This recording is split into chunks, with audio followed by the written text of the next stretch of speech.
Good evening. Is this on?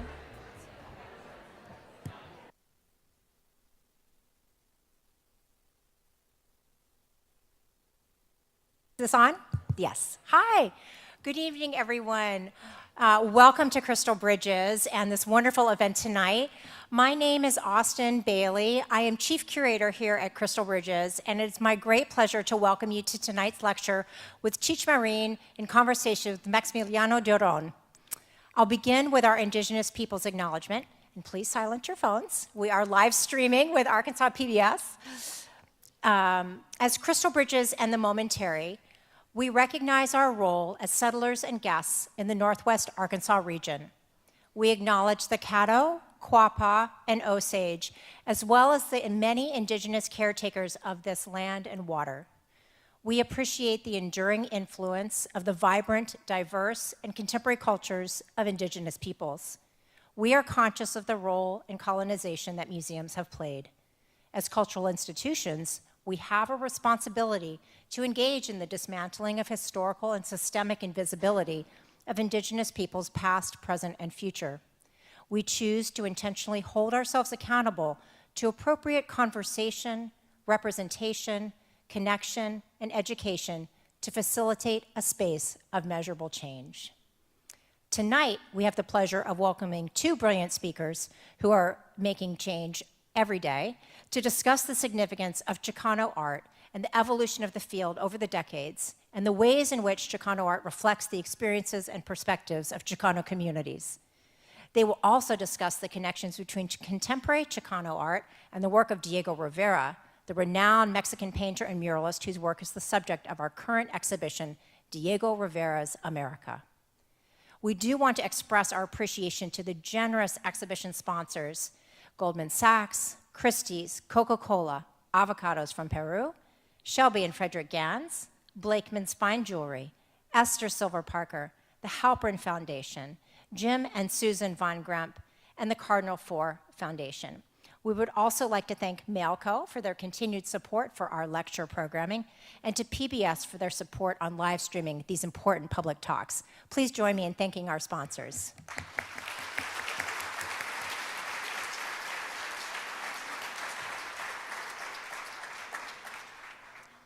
It is such a privilege to introduce tonight's luminaries. Cheech Marin is a true Renaissance man. Best known as one half of the iconic comedy duo Cheech and Chong, he is also an accomplished actor, director, writer, musician, and art collector. His passion for art has led him to amass one of the world's largest collections of Chicano art, with over 700 paintings, sculptures, and mixed media works by over 300 artists. Cheech is widely recognized as a cultural icon, and his long-awaited memoir, Cheech is Not My Real Name, But Don't Call Me Chong, was released to critical acclaim in 2017. Last June, the Cheech Marin Center for Chicano Art and Culture of the Riverside Art Museum opened in Riverside, California. Congratulations. The Cheech, as it is affectionately known, showcases a stunning array of work from Cheech's collection and is possibly the first museum in the United States entirely devoted to showcasing Chicano art and culture. Joining Cheech in conversation is Maximiliano Durón, a senior editor at ARTnews and a leading voice in contemporary art criticism. Born and raised on the east side of Los Angeles, Durón is a queer, Chicanx journalist and critic who focuses on artists of color, specifically Latinx and Chicanx artists and queer artists. He is a founding member of Critical Minded, a group that supports critics of color, and he manages the magazine's annual Top 200 Collectors issue. We are so honored to have these brilliant speakers with us today and look forward to a thought-provoking and insightful conversation. Please join me in welcoming Cheech Marin and Maximiliano Durón to the stage.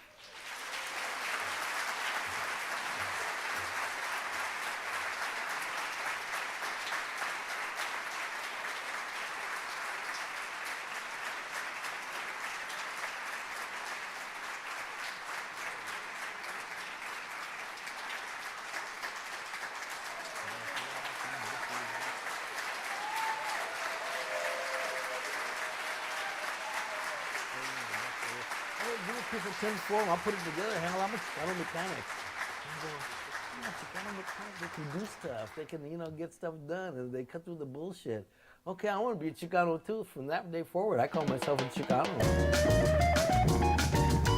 I cannot deny that I wake up brown and I go to bed brown. It's very easy to say that Mexicans are sleeping Mexicans or gangbangers or housekeepers or gardeners or farm workers, and that's all they are.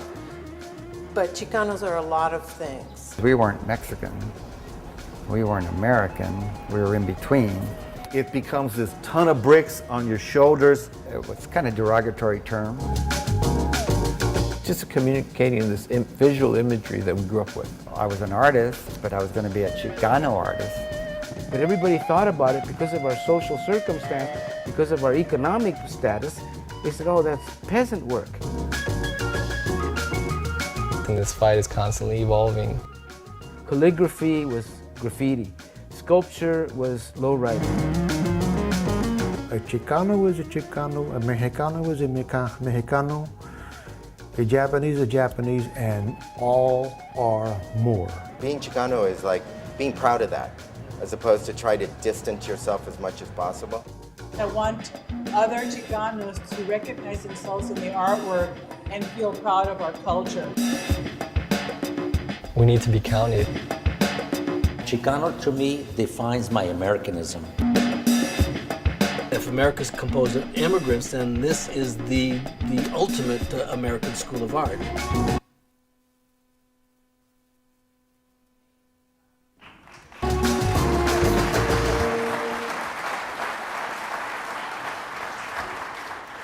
I'd like to welcome you all to this evening's conversation, and thank you, Austin, for that wonderful introduction. And of course, thank you to Crystal Bridges, our host, and the esteemed collector, comedian, Cheech Marin, for speaking with us tonight about Chicano art, his advocacy, activism in collecting, and how it has really been transformative and been a highlight for our community and for conversations around what is American art.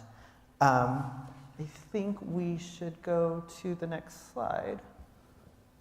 First time I ever heard the word. Yeah.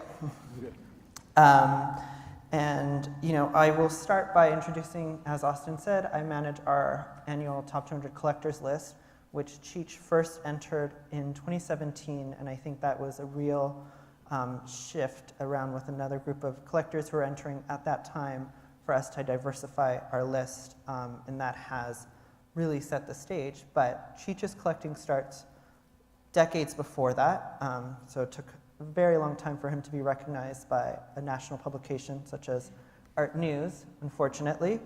And one of the ways it starts is with Chicano Visions, a 12-city tour that toured the United States from 2001 to 2007. And I'll hand it over to Cheech to tell us a little bit about how that came together and how you had always this vision for collecting to show the world and the United States what Chicano art is and this art that we both love. Thank you very much. Thanks for everybody for being here tonight. I really appreciate it. It's one of my favorite museums in the world. I've spoken here a few times, and you should be very proud of how good. And how did I get into collecting Chicano art? I was always an inveterate collector of something. Ever since I was a little kid, baseball cards, marbles, stamps, postcards, anything, you know, that you could put together in a category and get the whole set. You know, that was my goal. And so I was in a group of cousins. It was 4 of us. And we were bright kids. We all went to Catholic school, had a liberal arts education, and the head cousin, Louis, who was just this brilliant kid, wanted us to, in effect, participate in AP classes with the other cousins. He assigned each of us a topic to go out and learn all about and bring back to the group. And my subject was art, and I was, I think, 10 years old at the time. 10 years old at the time, and excuse me, I have a cold. And so I said, well, how do you learn about art? I don't know. You go to the library, I guess. And so I went to the library, my local library, and every Saturday I would go there and take out all their... They wouldn't let me take them out because I was 10 years old. But they would bring the books in front of me and then turn the pages for me with their white gloves, and I would look at, okay, that's... How do you pronounce them? Picasso? Picasso? That's that guy. And then went through Western art that way until I kind of went through every book that they had. And so I kept seeing those images all the time, so I kept that up. And also in conjunction with that, I went to libraries, because my thing started as a library, museums. You know, you see those kids when they go to a museum all wearing the same colored t-shirt, holding hands. That was me. And so I went to LACMA, LA County Museum of Art, all the time, or any museum that I could go to. And as I started traveling, every town I went to, if I had the time, I would go to that museum, and I avail myself of whatever collection they had, and I'm just filling this memory bank up.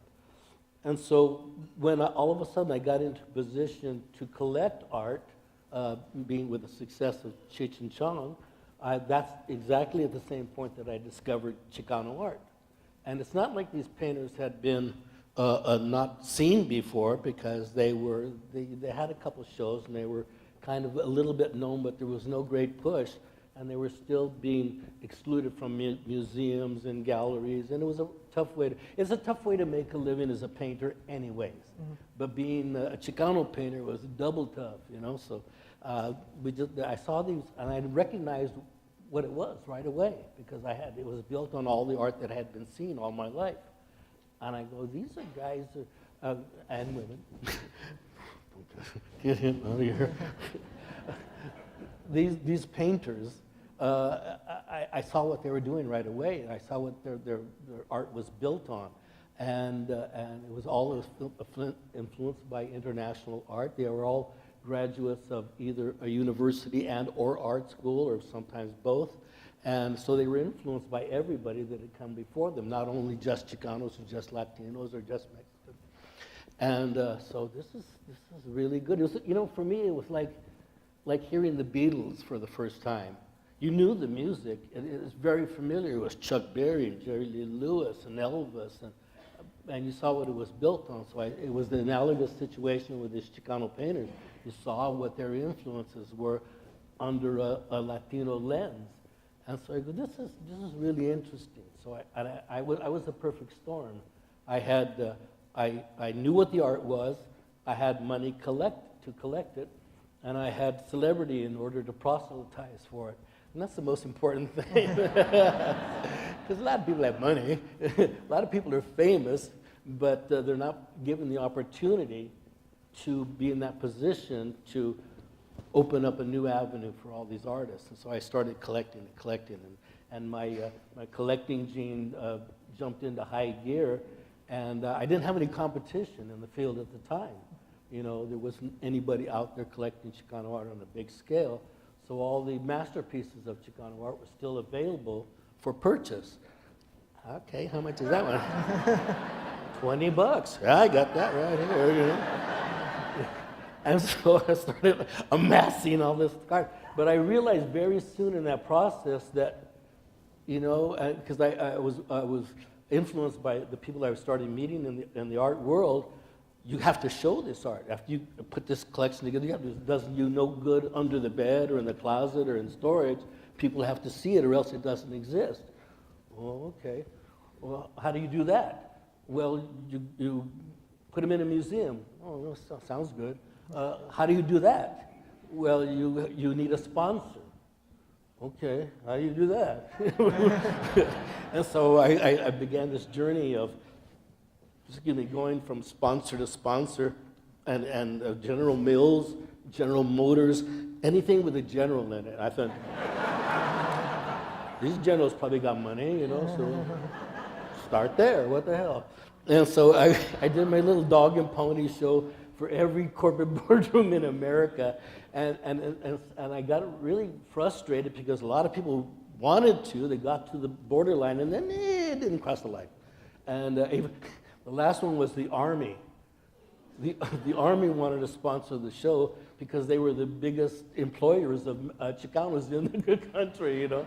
And so they wanted, I don't know if this is going to play with the, you know, the rest of the group here. So we just kind of held off, and I got in partnership with a person who was doing these kind of shows. And finally, the Target stores and Hewlett-Packard stepped up to fund the original production of the show, and then the Target stores continued to sponsor all the shows that we did. I think there was, what was the number? 12 cities. 12 cities, major museums, because my purpose was to go into the front doors with the banners waving and the trumpets blaring, because this was going to be the first exhibition on a large scale of Chicano art.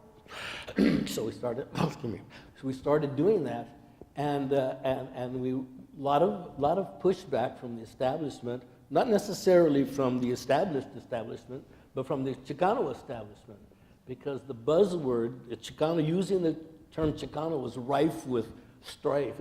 Everybody had a different opinion of what it should be or what it shouldn't be, you know, and so there was, you know, your own people were rebelling against what, you know, they were trying to accomplish at the same time. So I don't know how you do this. So we opened in San Antonio at the San Antonio Museum, and right away there was trouble because a lot of the students had been influenced by their teachers that Chicano art could only be a political art. And I said, well, I've seen a lot other art, and it's not political, and it is Chicano. So listen, and so there was a big ruckus. So I said, all right, tomorrow morning, Saturday morning, at 9:30 at this museum, and I made it 9:30 because that eliminated half of the audience. They were going to get up on Saturday at 9:30 on Saturday morning. And says, we're going to have an open forum, and anybody that has anything to say about Chicano art, this is your chance. And so we all gathered there, and there was a veteranos, and there was the young kids that wanted their painting seen, and we had a thing, and the arguments went back and forth, and the veteranos realized right away they were losing this argument, you know, because there was these eager young kids that wanted just to have their painting seen. And so at the end of the discussion, there was this one older lady who looked like she had seen everything Chicano, and she said, I have a question for John Valadez, and who was on the dais with me. He was a Chicano artist, probably the most OG Chicano artist that there was. He said, I have a question for John Valadez. He says, do you think, after whatever you've heard today, that you consider yourself still a Chicano artist? And John looked up at the ceiling and thought about it for a minute. He says, only if it bothers you.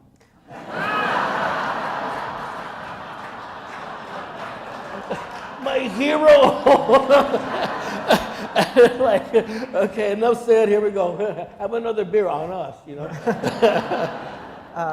And yeah, just to go off a couple of things that Cheech has just said, I do think the celebrity aspect has been an important part to getting visibility to this.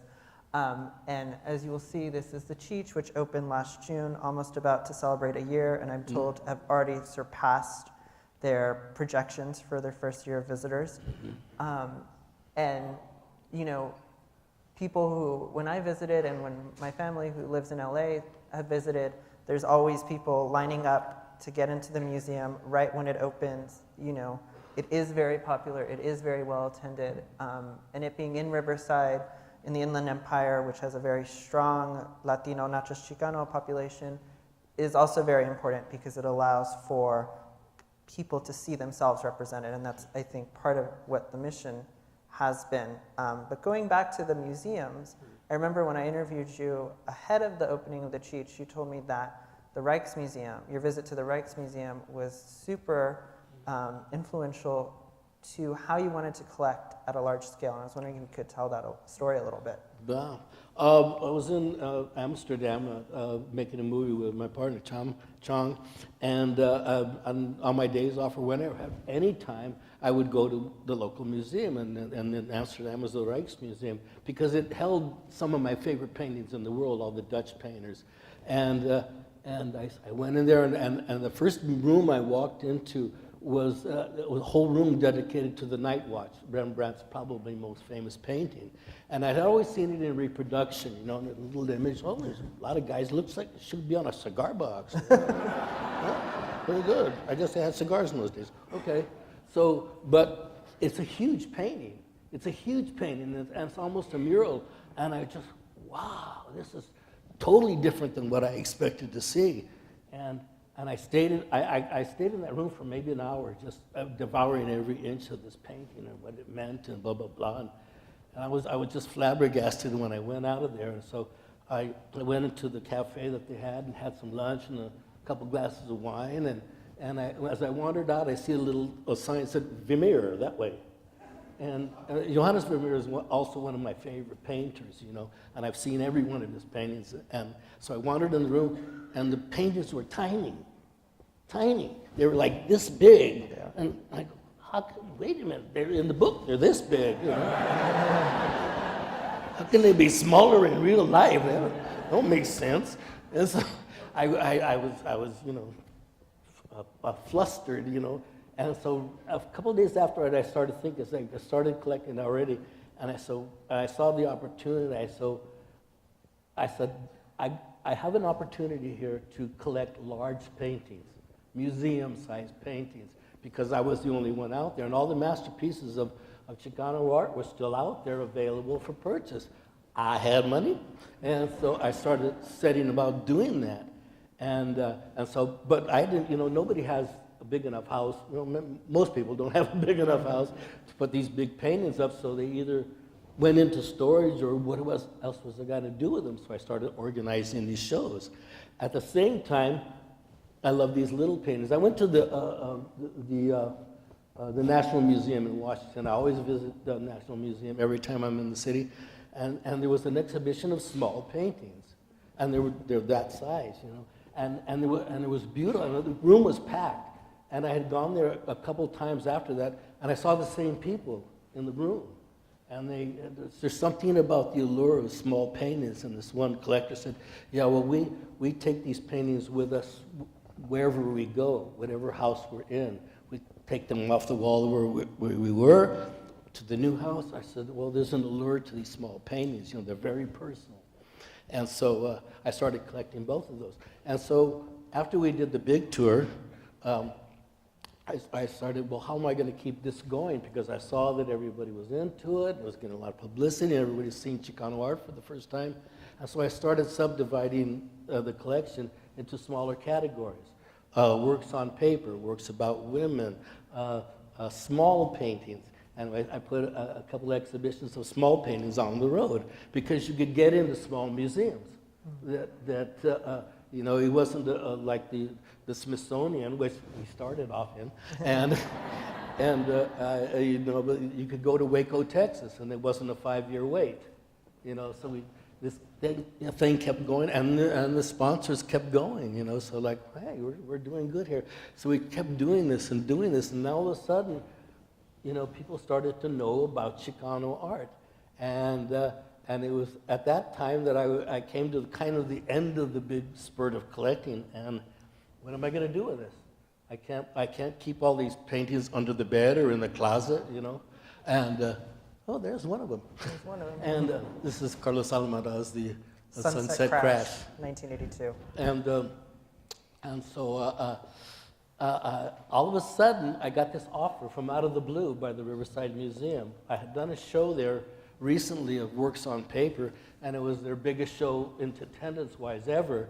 And they made me an offer. They had a building that they needed to repurpose. It was a beautiful modernist building, mid-century. And it was interesting that it was from Riverside, California, because in 1880, Riverside, California was the richest per capita city in the United States because of citrus. They grew everything citrus, oranges, grapefruits, tangelos, and they built a railroad into the groves and packing houses, and they shipped citrus all over the world. So on Christmas morning in London, England, you could be holding an orange from Riverside, California. And so they had a small population and a lot of money. So they start commissioning these beautiful buildings along Main Street, the Mission Boulevard. And they had this one kind of oddball building that didn't fit into their scheme. It was a modernist building. And it was the town library. And so they came to the part where they were going to have a new library now. They're going to, you know, one of those Jetsons library down the street with twirling neon and that. And so they had to repurpose the building. The city manager came up with this bright idea. Why don't we make an offer to Cheech?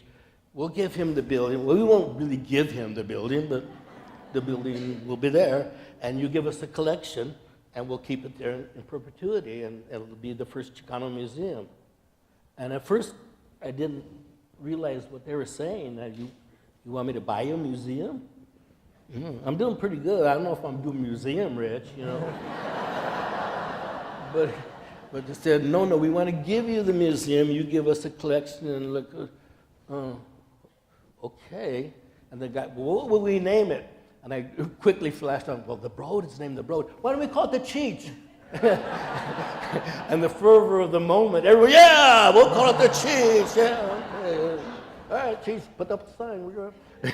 And so we started this process. It was the city came to me. That was the big difference. You know, I didn't go on my hands and knees to a city. The city came to me. And it's a very different equation when that happens, because it allows you to work for bigger grants and bigger opportunities, you know, that you can get money to. Because running a museum is a very expensive proposition that everybody that's associated with any museum, this one included, is, you know, they realize that. So we started on this thing, this journey, and according to everybody that I talked to, we proceeded at warp speed. That was 5 years. That's warp speed in the museum world, you know, from the time they made the offer to the day we opened. And so at the end of the time, we opened, and it was a huge success. And this was in June. We have not been open for a year yet. And they projected that, well, if there's some miracle that happens, that we do 100,000 people for the first year, that will be, 2 months ago, we passed that mark.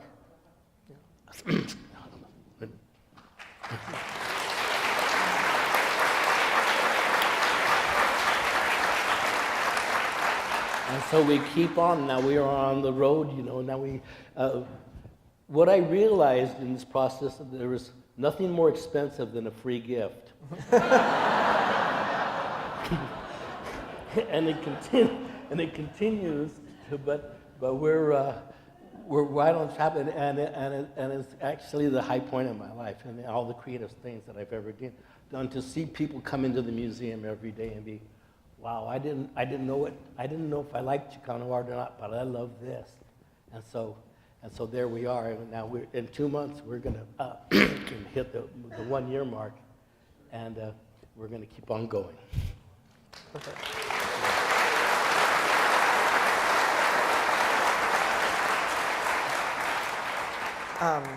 And within the context of our panel, the Diego Rivera show is happening, and not only did a lot of the Chicano artists who are in the collection and from, you know, the 60s and 70s start out as muralists before they transition more to large-scale painting, they were also influenced, which we'll show in a little bit. One of the Los Tres, which are the three masters of Mexican modernism, of the mural movement, Siqueiros, Rivera, and Orozco. Siqueiros visited Los Angeles in 1932 to paint America Tropical. It was whitewashed at some point, and then it was rediscovered in the 60s under the whitewash. And that had a profound influence on a lot of the Chicano artists, including them, 4 of them coming together to create their own artist collective called Los Four, including Carlos Almaraz and Frank Romero, who's the next slide. And so Cheech has some of the best Carlos Almaraz that are, you know, now I guess not in private hands. They're in the Cheech, but they were for several years. And then here is Frank Romero's The Arrest of the Paleteros from 1996. And the next artist, who Cheech mentioned earlier, is John Valadez, and this is Getting Them Out of the Car from 1984. And these are all pretty large-scale artworks, museum-sized ones. The interesting thing about this particular painting, John Valadez, and I was really reminded of that today when I was walking through the Rivera show. This is a pastel. This is a photorealistic pastel. And there was some pastels that were exactly the same in the Rivera show. And I remember there was one review that came out on John's work one time, and the woman, I guess she was a sub-critic at the time, substitute. I didn't mean sub-critic. You gotta watch what you say. And they says, well, pastels is usually used to paint flowers and trees and not photorealistic drive-by shooting pictures. I said, well, this is what we do, you know, so, well, okay. And because it became, the originators came out of a group called Los Four. It sounds like a gang, you know, like, you know, the artists. It was the Los Four, okay, good luck, you know. And they were also the first Chicano artists to have an exhibition at LACMA after a protest by OSCO 2 years before. Yeah. In 76 or 78, I don't remember off the top of my head. And then here's Wayne Healy's Una Tarde en Meoki from 1991, which is also in the collection. I think this is a crop. And then this is America Tropical, which I mentioned earlier. And these are two of the lovely artworks we saw just a couple of hours ago at Tijuana by Rivera.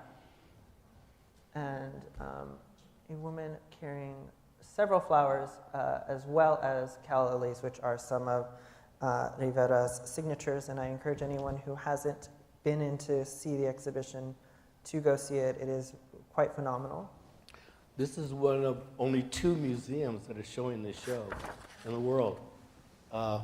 So I urge you to tell everybody that you know to come and see this exhibit before it leaves. Only one of 2 museums.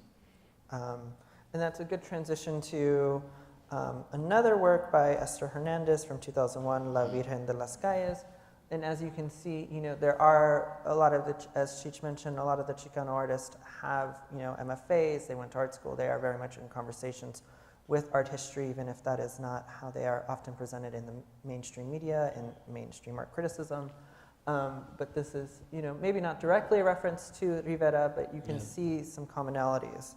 When we first started, the criticism from the art establishment was that Chicano art is not fine art, it is agitprop folk art. Okay, and so every artist that I told, well, this is what they said, you guys make agitprop folk art. And they all had the same reaction. What's agitprop folk art? It's what you guys make. Well, no, we make art. And so we're going to have this argument, and we're going to have this conversation going forward, so get ready for it. And then the next slide is wedding photos in Hollenbeck Park, a very famous park in Los Angeles, by David Boteo from 1990.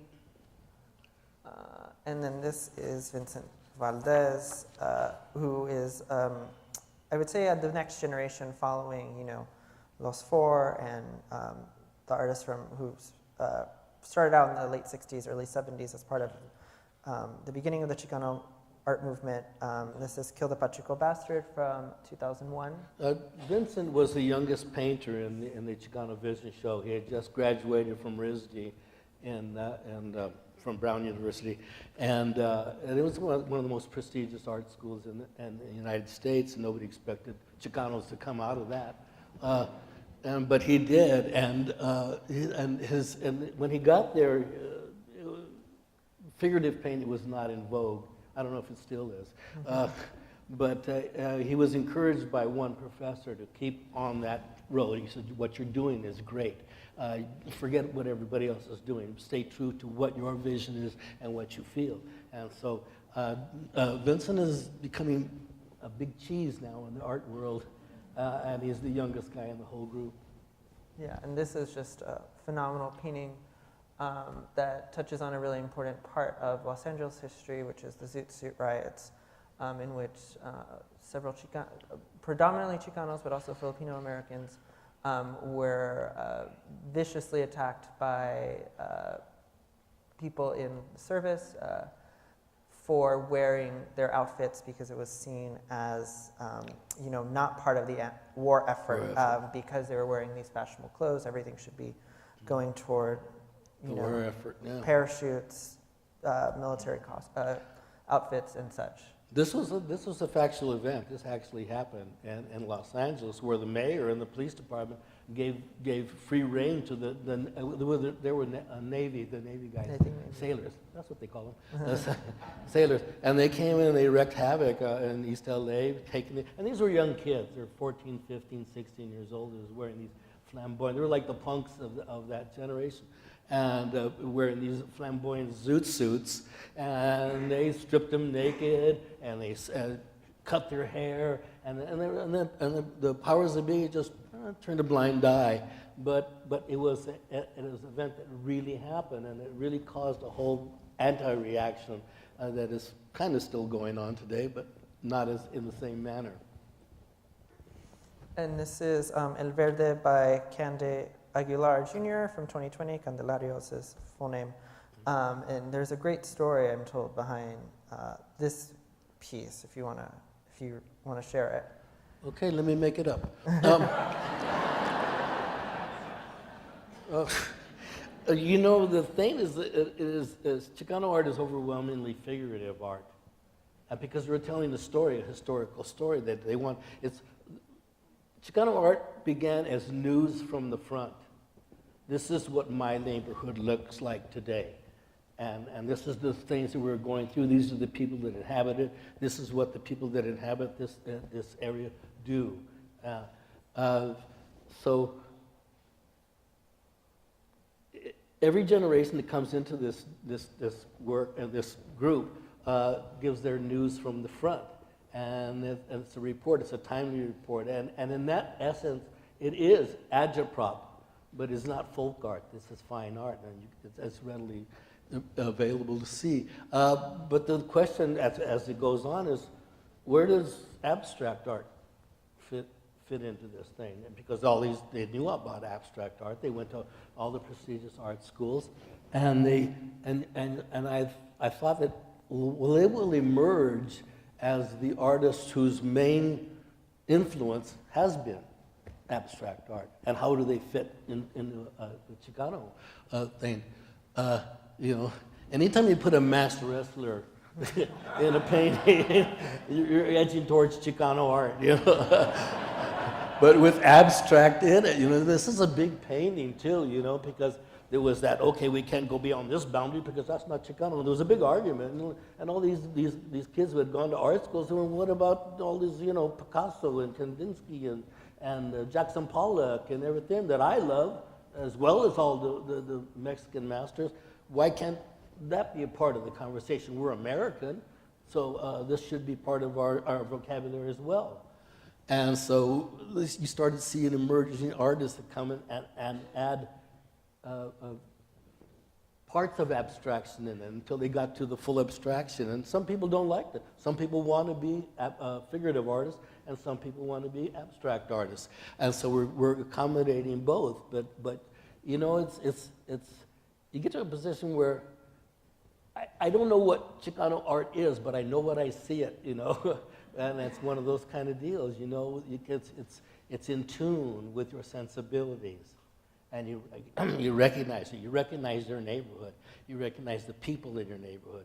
You recognize the issues that are dealing with, And they can be everything from the most monumental civil struggles to the most tender, intimate family items when love between the family members, or mother and father and children, and all those are combined in the same kind of larger art school.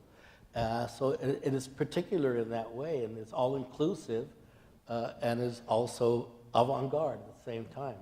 And they're developing techniques that have not been either invented, like in the lenticular pieces that we have in the museum, or are about to be changed from what they originally thought they were.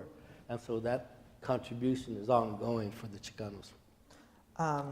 And yeah, I mean, there's a sensibility that I think ties a lot of these artists together. There's not necessarily one aesthetic, one approach. They're constantly, Chicano artists are constantly redefining what Chicano art can look like, what it can be, how it should be perceived in the world, what they're responding to. And I think that's also what makes it so exciting, and one of the reasons why we love it. We are reaching toward time, but I do want us to get to the next slide, because I think this represents really how Cheech is a collector in the best sense of the word, in that collecting, you know, I've spoken to a lot of collectors over the years, collecting for people who collect at a level such as this, it is very obsessive. And at times, there are works that get away, if they hesitate a little bit. And this work from 1999 called Exile Off Main Street by Benito Juarez did originally get away from you, Cheech, and you'll tell me, you can tell us the story now. This painting, I learned so much, not necessarily by what's inside the frame, but what occurred outside the frame. You know, I was at a show, I was doing a show in Houston, and I was invited to this art show, and the first thing I saw when I walked in the door was this painting, and it's a pretty big painting, and I go, wow, this is, yeah, this is. I'm gonna go around the show and see what else they have, and I'll come back. But I'm definitely interested in this painting. When I got back, it had already been sold. What? Wait a minute, man, you didn't read the script here. This is, I'm not supposed to, and I go, well, sorry, you know, you snooze, you lose. And that is a good lesson to learn, you snooze, you lose. As for a collector, you know, you have to trust your sensibility right then and recognize what it is that you're seeing. And that's informed by how much you have seen before. You know, like, okay, well, I won't do that again. And so the painting got away, and then many years later, the person who bought it died. And his son called me up and he said, I understand you're interested in this painting. Would you like to buy it back? I said, you bet. Send it on over. And it's a pretty big painting. It has the story behind this painting, Benito Huerta, is it's a take on Les Demoiselles d'Avignon, Picasso, very famous part, introduced Cubism and to the aspects of Cubism. I can say this word. Cubism to the literary language, and he said, Picasso said that art is everything, and Kandinsky said art is nothing. So we have one with art is everything, and the other panel is lead, and it weighs about almost 300 pounds, and the guys that install this get pissed off every time they have to move it. I'm not kidding, and it's a huge pain. Yeah, but I'll come to the most important aspect. Just last week, I was touring Bill Gates through the museum. Bill Gates came down and he wanted to see it because his foundation is doing a lot of work in the Inland Empire this year, and he heard about the Cheech, and he was taken, and I was thrilled to have him, walking him around. We came to this painting, and I told him everything I just told you. And he says, and the really interesting aspect about this painting is it's painted on velvet. And he goes, velvet, really? And he gets close to the painting, and he reaches out to touch it. And I wasn't going to say nothing but Bill Gates. You know? Touch away, man. And I was standing right next to him, and he goes, it's like he was mesmerized by the story, and it's like, and then he gets to like about that far away. He goes, "Oh, I've been in a museum. I've been in a museum." And there's people watching. I go, and I said, "Well, it's okay. You can touch it if you want." No, that's okay. So that was interesting. The reaction that the different paintings get. You know, but I was sitting on the side of it. It affects all of us, no matter who you are. You know, the draw of something artistic that really draws you out, you know, and there's some aspect of it that will make you reach out. Because I touch paintings all the time in museums. I'll confess to you, I do, but you know, you got to look around. Make sure this guy's okay. You know, if there was nobody around and if they weren't, you know, in a museum, they would be selling this. And I would, you know, but Bill Gates. That was an eye-opening moment for me. And I'll show two more slides before we turn it over to the couple questions we have. This is Janine at 39, Mother of Twins by Margaret Garcia. It was made as 2000, and it's, I'm told, one of the most popular and Instagrammed paintings in the collection at the Cheech, currently on view. And the next painting is also by a somewhat younger artist, Mina with Palmas, by Shizu Salamando from 2022. It's one of the most recent works that Cheech has acquired. And I think that's a good transition, unless you want to tell a story. Oh, sure, I do. I always want to tell stories. This is it's a large painting. It's on wood. As you can see the grain in the background. And this is by an artist named Shizu Saldamando. Shizu, Japanese name, Saldamando, Latino name, which really gets to the center of what is a Chicano and what isn't a Chicano. You know, because that was always, well, what is Chicano? And you get as many definitions of that as there are Chicanos, you know. Well, this is this, and this is that, and this is the best one I ever heard is, well, they named themselves a name they couldn't pronounce. The original one, it was some Aztec mix of English and Aztec and Nahuatl, I think. Is that the right word? Hey. And so she was conflicted, you know, because is she a Chicano or is she's Japanese and Mexican?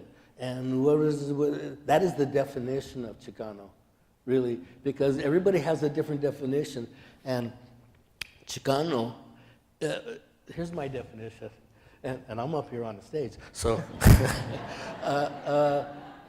Chicano it was a derogatory term from Mexicans to other Mexicans living in the United States, and the concept being that the Mexicans who were living in the United States were no longer truly Mexicanos because they had left their country and they were living in tin shacks along the border. They weren't Mexicanos anymore. They were something less. They were smaller. They were chicos. They were Chicanos. Little tiny satellite Mexicans, you know, and as time went by, the insult grew less, and as you went farther from the border, it was less, until you grew up saying, yes, that does define me. You know, because I was always, as a kid, I grew up in South Central LA, predominantly black neighborhood. I was a Mexican, that was it. I was Mexican, and, you know, hey, Mexican. You know, okay, that was me, yeah. But then I started thinking, I'm not Mexican. I've never been to Mexico. I don't speak Spanish, so how am I? I'm something else. And when I heard my Uncle Rudy one time, he came over for dinner, and he went on to be the highest-ranking police officer in the LAPD. He was the first captain of Hollenbeck, and he was telling his story. He says, "Yeah, I went to the mechanic the other day, and he wanted to charge me $200 to fix my car." He says, "Man, give me a piece of tinfoil and some pliers. I can fix it. I'm a Chicano mechanic." That's what I am. That's what I am. I'm a hand-do Mexican, you know, in the United States. And so that's what I was, from that day forward, I was a Chicano, you know, and there was always this battle between these, who is a Chicano and who is the more Chicano, you know. And so, no, but Shizu Saldamando is almost the definition of a Chicana, right in the middle, and which side affects me most aesthetically, you know, and forget the specifics of what you are nationalized. That's a word. Yeah, nationality. Help me out here. Yeah, nationality. It is the definition of, where am I? Oh yeah, she's a. And so he's, you know, and she's doing news from the front. This is what my neighborhood looks like. These are what the people in my neighborhood look like. Okay, and so now we're crossing that border, and what happens is the embrace of the painting, the artistic audience grows in this process. You know, more people get to come in and become part of the conversation. And so for that, it's not a small group of 10 painters coming together. It's a much, much, much larger group.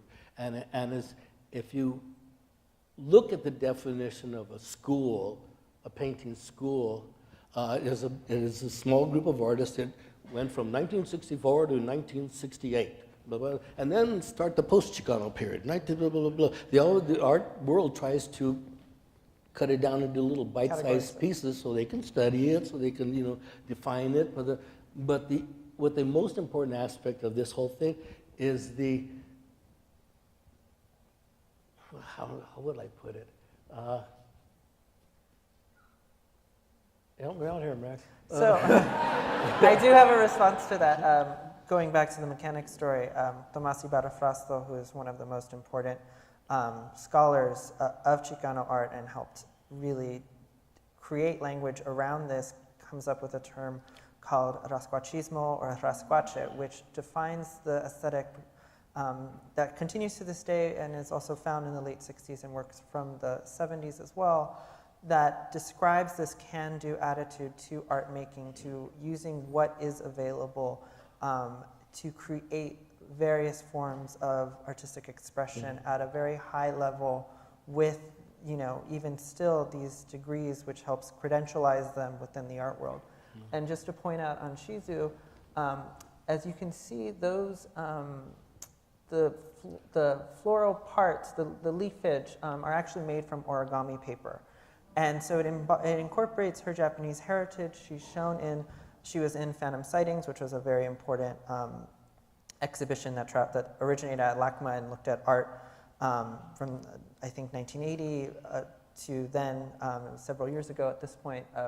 Post-Chicano movement was the subtitle of it, and she's also shown at the Japanese American National Museum in LA's Little Tokyo. So, you know, she really, as Cheech says, she has these multiplicity of identities, this intersection of them, and shows it.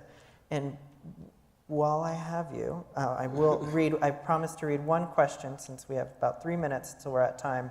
This is from someone named Maria, and she asks, as a multi-talented person, what is your advice for the younger generation trying to find their voice during these interesting times? Interesting question. Painters will paint what they want to paint, what they know about. It's like writers should write what they know about. A painter should paint what they know about. If they know about color, include color. If they know about history, include that. And so these are things that we're putting together. What is most important about the Chicano string of the timeline of painters that are involved in this is the inspiration is the same. It's description of culture. Whether you want to describe it as Mexican or Chicano or Latinx or whatever because every generation wants to have their own name. I understand that. But the inspiration for what you are doing is the same. It's description of culture. And in that, it is almost unique in the American pantheon of art schools, you know. And it's we're over 40 years old now with a string of influence that changes because the modern influence changes from what it was in the late 60s to what it is now. But it is still, you can call it Chicano, you can call it Latinx, you can call it whatever you want. It is the same influence. And so the art establishment has trouble seeing it as one school, you know, but in the larger sense, it is one school, you know, and as far as I'm concerned, because of its attention to the storytelling aspect of it, it is one of the most important schools ever to pop out of the American landscape. And it's still ongoing as we speak. So it is inclusive and identifiable in time frames, but it is still the same influence, and it continues. So We're going to see where it goes, you know. And now we have a place where it can go, and you can come and study it, and you can have all kinds of academic discourse on it, which is fine, and that's what we want to have. But it is part of the American landscape now being identified for the first time. So we're very proud of that. And we're at time, so I think that's the best way to end that conversation.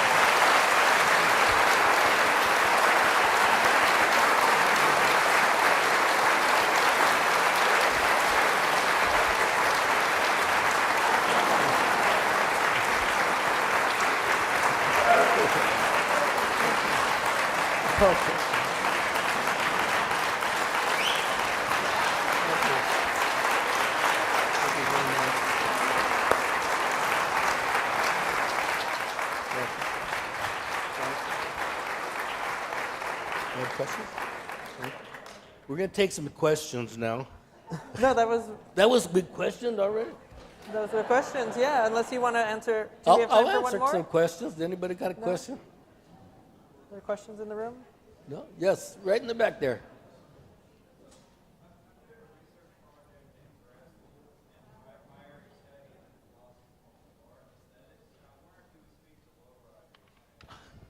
Glad you asked that.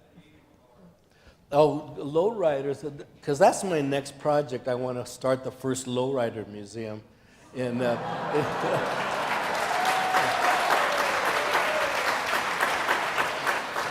Every time I say that, the people who raise money for me in Riverside, no, we're not done with this one yet. Please, don't say that anymore, you know.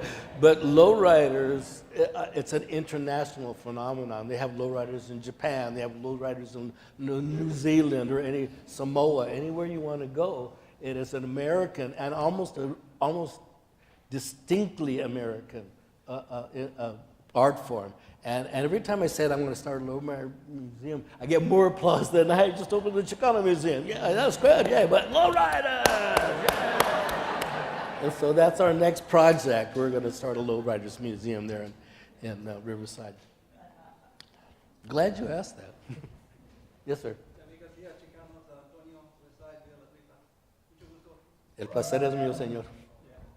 Growing up in LA, some of the Mexican-American leaders that might have influenced your life at that time, Cesar Chavez or other leaders at that time. Yeah, well, Cesar was definitely a leader, man. I was privileged enough to know him and spend time with him, and Dolores Huerta, who worked side by side with him. But there's a lot of those people, Luis Valdez, in theater, and see, because that's where the Chicanos started out. They started as sign painters for that revolution. They made the stage, the stages and the backdrops and the posters. That's where they went, because that's where they got their nickname from. The agitprop folk art, because they were working in that field right now. But then they goes, well, I'm going to go do my own private artistic concerns, you know, and they all do. But they all first make statements of like, here's what my neighborhood looks like today. And it's familiar and changing in your eyes right in front of you. So it's distinct in that aspect. I think we'll take one more question, yeah. Hi. We'll take two. Hi.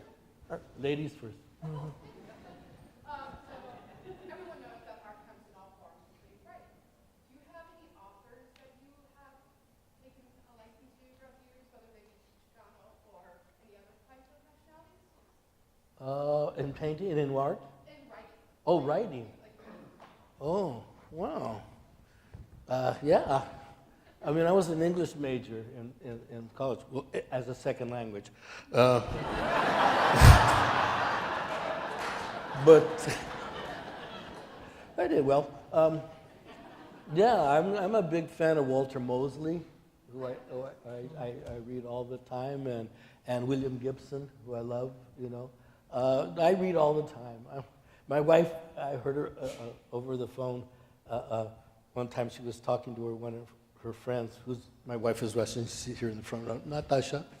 So take a bow.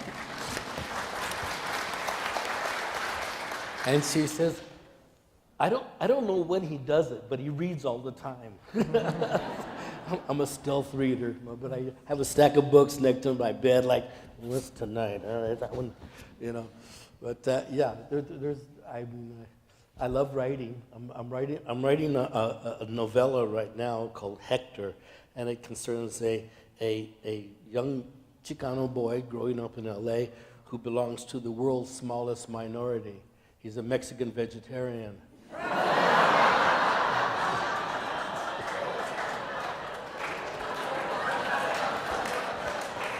We're going to see how that works out. Any other All right, questions? so we'll take the guy, yeah. First of all, sir, I just wanted to say thank you for all your work and everything you've done. Thank you. My name is Alvin Herrera. I was born in Mexico, and I came here when I was 8 years old. I remember watching Born in East LA to be in one of the first movies I learned English to. I remember watching it on replay over and over and over again, so I just wanted to say thank you for that movie, and I just wanted to ask, how was it filming that movie? And if you keep up with anyone, Mr. Rodriguez from there, I'm a huge fan of him as well. Yeah, who is it? Paul Rodriguez. I just want to know if you keep up with anyone from Born in East LA. Well, I see all those guys all the time. You know, they're because they're in LA because they were born there. and you know, no, I keep up with those guys all the time. I just, yeah, I do. And there's young guys coming up all the time, and I'm at the point now where some people, the people that know me from Cheech and Chong are kind of older, and the people that know me from new stuff are, I did animated voices, Lion King, Cars, all those, and so now the people that are younger-ish, they see me and they go, "Aren't you a famous actor?" No, I was in a restaurant the other day, and this family was sitting next to me, husband and wife and two small children, and she kept looking over me. And she finally couldn't take it anymore. She said, "Aren't you a famous actor?" I said, Yeah. What's your name? RuPaul. And she goes, "I told you he was."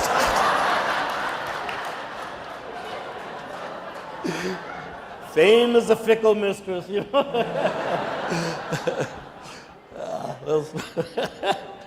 That cracked me up even.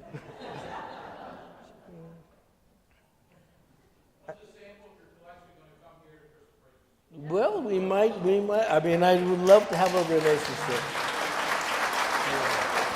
Yeah. Because the things that are not on the walls in the museum right now, we'll put together shows from what remains, you know.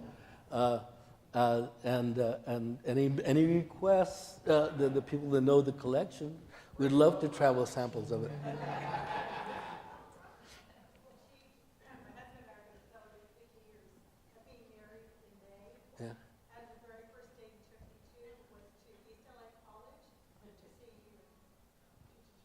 Oh, well, thank you very much. Thank you very much. Get her name and put her on the mailing list. I'll get to you. Anybody? Okay. Okay. Let's see. Thank you very much. Thank you very much for coming. I really appreciate it. Thank you all very much. Thank you. That's right. Disperse, spread the word.